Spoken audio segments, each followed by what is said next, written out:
What is up, everyone? JD here. I hope you're doing well today. Got a wild one for you. Let's jump into it.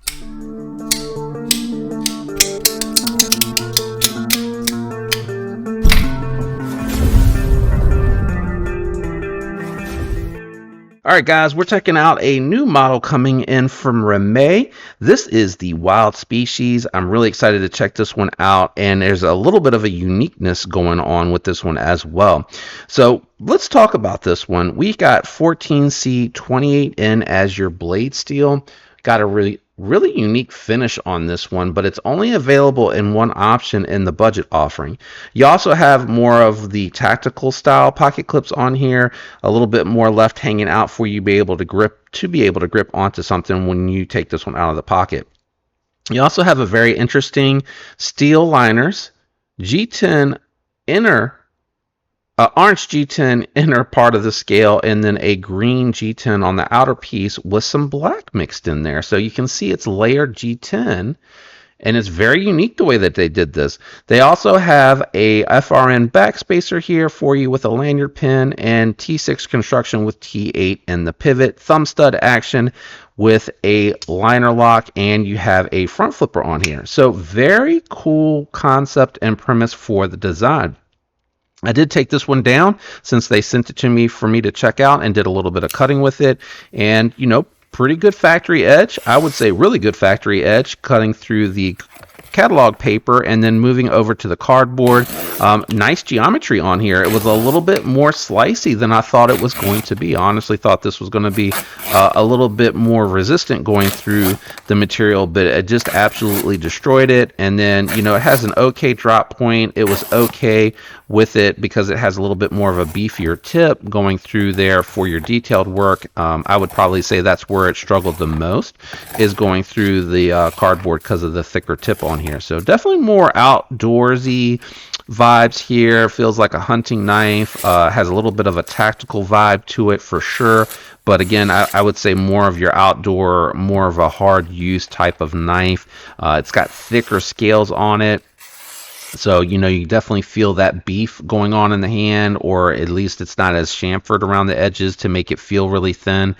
So really big, comfortable grip. And again, a really, beefy tip out there. It comes to a tip for sure, but it's a thicker tip for sure. But as I mentioned, really surprised how slicey it was.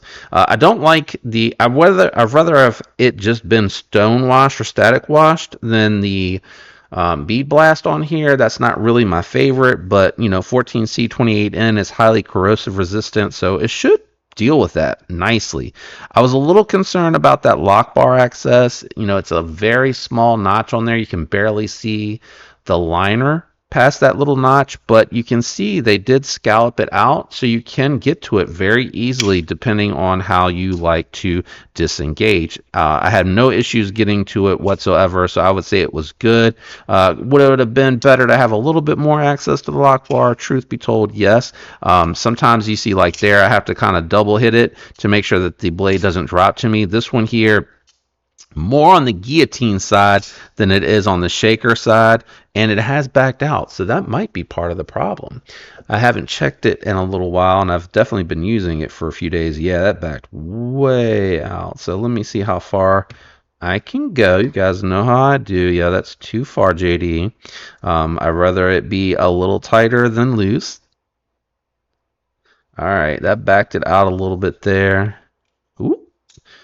I had to push really far to get it to drop. There we go. So a little bit more controlled on the action. I don't know that I would tighten up the detent anymore.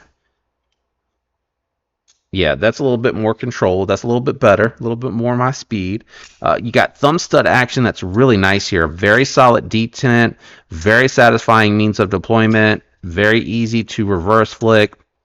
Now, due to the thickness and the way that this is contoured and how bullnosed that front flipper is, it can feel a little unsettling to deploy it, especially because you have a very low profile, thin pocket clip on here that you're trying to grip onto. So it feels like it wants to move around a little bit on you, but I'm able to pretty well manipulate it pretty well. So I don't think that it would be an issue, but I think with medium hands, that might feel a little unsettling to deploy. The pocket clip works really well. Now, I did notice there was a couple times in the jeans where it was kind of catching because it doesn't bend up far enough. So I think they probably need to increase that ramp a little bit there. Most of the time it was going in and out of the pocket fine, but there was once or twice where I didn't quite push it into the pocket far enough and it kind of caught and it jammed up a little bit like that, and I had to really push to get it to lift up. But it does have good retention. It is springy, but good retention. I don't feel like this was going to fall out of the pocket at any point in time. The only relief that I see on the inside here as well is just this one relief cut. Hopefully you can see that. And that's it. It's really weird the way this one's done. And I kind of can't wait to take it apart to understand why it's done the way that it's done. It has that same relief cut on both sides for weight relief, and then it has the internal there, obviously, because it's a liner lock. But it almost looks like, I don't know, like there's something else going on the other side there. But we'll check that out when we do the disassembly of this here. Now, let's go ahead and do some size comparisons, and then we'll go ahead and score this one out. All right, we got a couple of budget knives on the table here. We got the Civivi X1 and the Civivi Tacticorix. This one here is going to be kind of in between the two. The Tacticorix now is a very large full-size knife, and when I say very large, I mean there's space hanging out both the front and the rear, as you can see. So definitely larger for sure. And then your X1 is definitely smaller, more of your compact EDC, more of your 3-finger carry for sure. So this one here is going to be what I would constitute, again, full size, but kind of in between the two. All right, so we have the Manix 2 Lightweight and the Para 3 Lightweight on the table, and as you can see, it's more comparable to the Manix 2 Lightweight and definitely larger than the Para 3 Lightweight. Let's do some closed profile comparisons. All right, so we have all the full-size folders out here closed up, and again, more comparable to like your Manix 2, your Shamans, and such.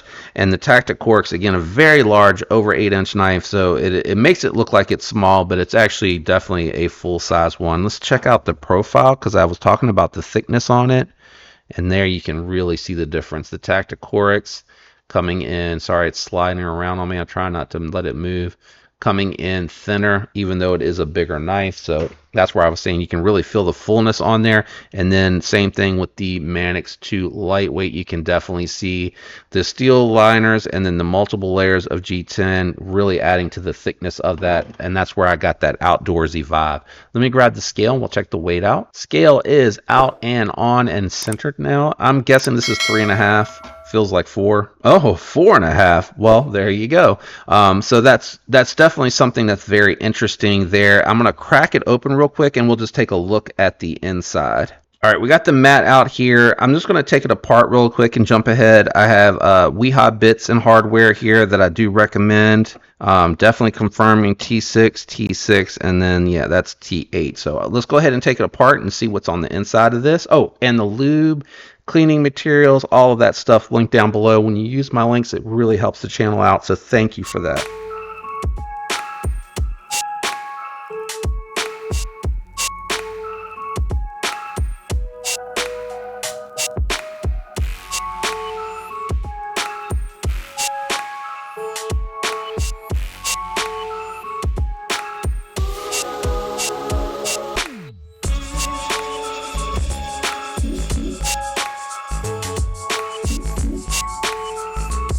It's really interesting the way that they did this one. So we got it all apart here so you can see how the G10 scales are constructed. I think it's 2 pieces that are put together. A lot of stuff going on here. So the back spacer has a pin that goes into it along with the screw, and I had a hard time getting that apart. You have 5mm, 5mm 1/16 ball bearings, so very common bearing sizes on here. Now it is steel, but it looks like they have hardened washers on here, so kudos to them for that. Let's go ahead and just clean it all up, get it back together. If you have any questions about this particular aspect of it, just let me know in the comments down below, and I'll do my best to make sure that I answer that. Also, these Q-tips, these electronic keyboard style Q-tips, cleaning Q-tips, those are linked down below. It looks like a really shallow pivot as well. Shallow detent ball hole but it's really interesting the way that this is constructed. Almost looks like they have it ready to go for a lefty, if I'm being totally honest. All right, we got the disassembly done. It was very interesting the way that they chose to do this. So I think these are actually titanium pivot collars, and I believe those are titanium thumb studs. So pretty interesting that you're getting all of that at this price point. Everything locked up solid, came together nicely. Does feel a lot better now that it's been cleaned, and I have some fresh oil on there, but it was pretty well lubed from the factory for sure. So very easy disassembly. Score on this one for me, 14C28N G10 steel liners. I will give them credit for having hardened steel washers for their caged ceramic bearings. These are nylon washers with ceramic bearings on the inside there, taking points away for not having the best clip in the world. Really comfortable ergos. This is a very comfortable knife to use, very beefy, pretty slicey considering the thick stock. Now, I will say the plunge grind here, I'm seeing that it's stopping right about here. So you got a little bit of sharpening life on there. Kudos for that. The stop pin here falling, looks like the stop pin is hitting right here. So you could add a sharpening tool onto it, but it stops right where the stop pin hits right where I'm looking for the mark.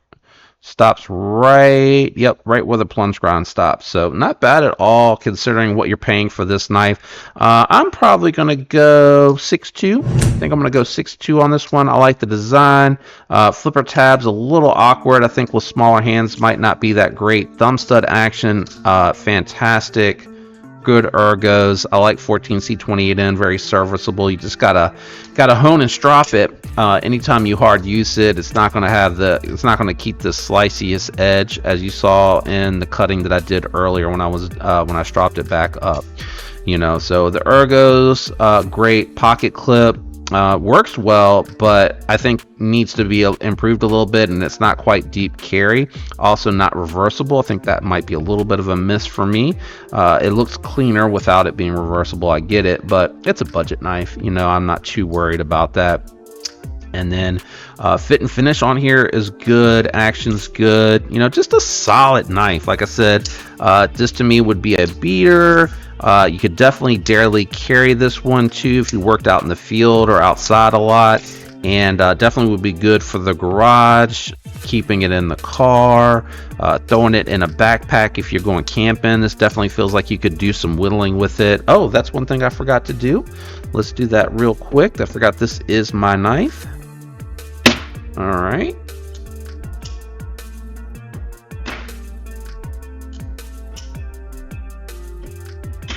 All right, pass. I reset the lock because I am not going to baton with this. You can whittle, but batoning is not what the folding knives are made for. Go ahead and get yourself a fixed blade. All right, let me know what you think about the score on this one. Do you like it? Don't you like it? The party piece for this one is there is a premium version out there, and it's quite good looking in the premium form. I wonder if it's any thinner without the steel liners in the G10, because I think that is a titanium frame lock if I recall correctly. Pretty sure, and it's at a really good price. I think M390 59 to 61, common stuff here for production. M390, Yeah, this is a good one. Like it a lot. Let me know what you think about the wild species down in the comments below. I hope you enjoyed this one. If you did, on your way out, do me a favor and hit that like button. It helps the channel if you do. Links are in the description. I am an affiliate with Remette, so if you want to use those links and let them know that I drove some traffic in here, maybe they'll send me some cool stuff to check out in the future and share with you guys. A special shout out to those channel members. You guys awesome. I love you all. I hope you have a fantastic week, and I'll catch you on the next one. Peace.